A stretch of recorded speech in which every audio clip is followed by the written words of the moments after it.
탄생시키고 유지하는 데 가장 중요한 것은 무엇일까요? 바로 물입니다. 최초의 생명은 물에서 태어났고 이 지구상의 모든 동식물의 몸은 대부분은 물로 이루어져 있습니다.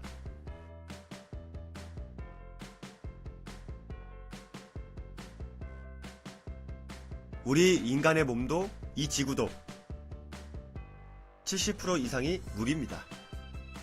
영어로는 워터, 프랑스어로는 오, 스페인어로는 아구아, 힌두어로는 신춘업 신짜이깐나, 화학기어로는 H2O라고 부릅니다. 물은 수많은 물질을 녹일 수 있는 용매이기도 하죠.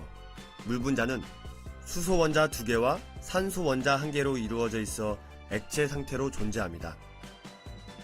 만약 지구상에서 물이 사라져버린다면 어떤 결과가 빚어질까요? 우리 인간은 단 하루 동안에도 수많은 양의 물을 소비합니다.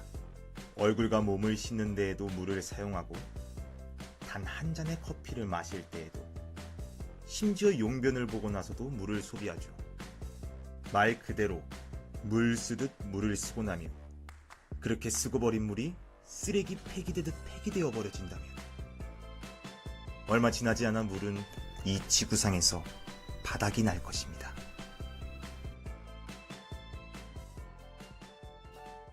물은 어떤 과정을 거쳐 본래의 상태로 돌아오는 것일까요?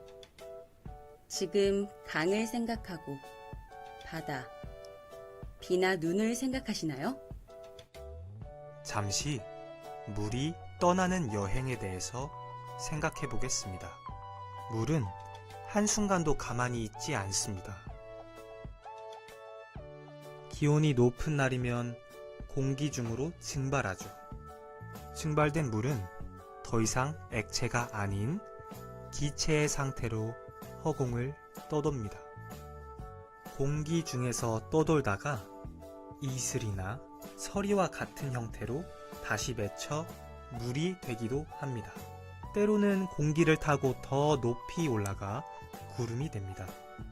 구름 속에서 물은 올라오는 수증기가 덧대고 보태져서 점점 덩치가 커집니다.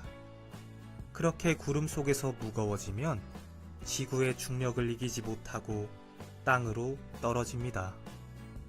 그렇게 땅으로 떨어지는 물이 바로 비고 눈인 것입니다. 떨어지는 과정에서 공기 중에 각종 더러운 물질들을 씻어내는 것이죠.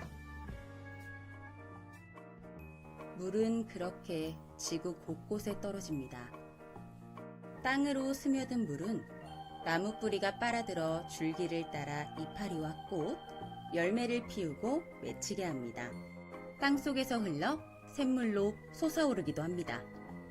샘물은 시내가 되고 강으로 흘러 바다로 나아갑니다. 우리 인간이나 동물이 마시는 물 역시 용변이나 땀으로 배출되어 결국엔 드넓은 바다에서 하나가 되는 거죠.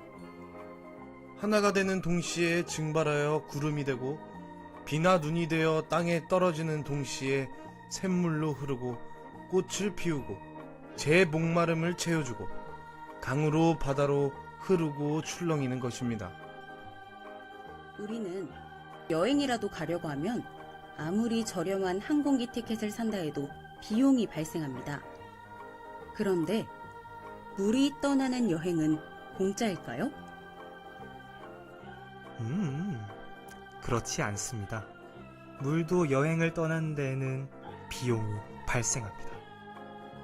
물이 떠나는 여행에 필요한 것은 열에너지입니다.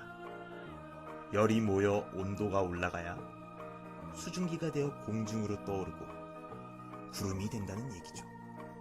구름이 된 물이 다시 비나 눈이 되어 떨어지려 해도 열을 방출해 수증기가 물방울로 변신을 완료해야 가능한 것입니다.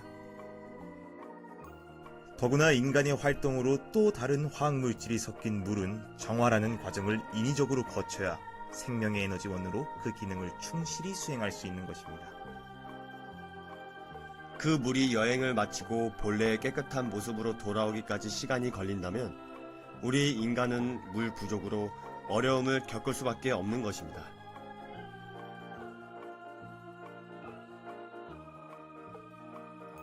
우리 모두 합세하여 보다 깨끗한 지구 만들기에 동참하시면 어떨까요?